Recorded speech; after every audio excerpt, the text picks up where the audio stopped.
My apologies on that. I clicked on the wrong thing and cut myself off. I'm sorry. So this will be posted as week one, lecture one, part two. And again, my apologies on that. So where are we now? We are on ideology. So the whole point is that Western, that which is Western, and I will be arguing throughout this course, is not so much a contextual aspect of geography. We can't say that Western refers to these countries and periods and developments, even though there is that, because the perspective from Western civilization is the Western scholars themselves. The whole idea of Western civilization courses began in 19th century Germany and in the United States, basically as a way of saying, who are we? This is who we are. Western civilization. That's what we're going to be looking at as we go through. So we have history, problem term. What does it refer to? What does it mean? We have Western, problem term. What does it mean? And then we have civilization. What does that mean? That's a problem too. So let's go to that problem. What is civilization?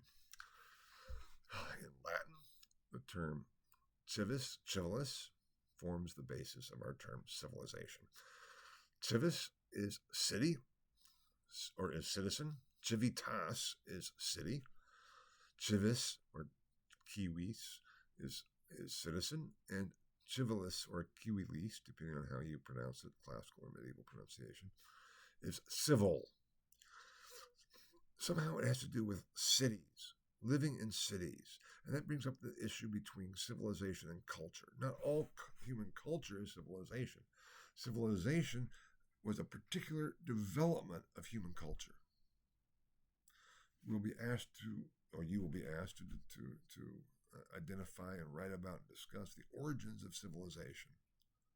And then, as we already saw in the final, and I read it to you, what makes civilization particularly and uniquely Western civilization as distinct from other types of civilization. So we have human culture as the broadest category, which has been there since the emergence of human beings. Then we have civilization as a particular form of human culture. And then we have Western civilization as a particular form of civilization. So all of a sudden, from the broad scope of everything and all humanity, we're limiting it to civilized or civilization, and then to Western civilization. But we have to see that in the whole greater context.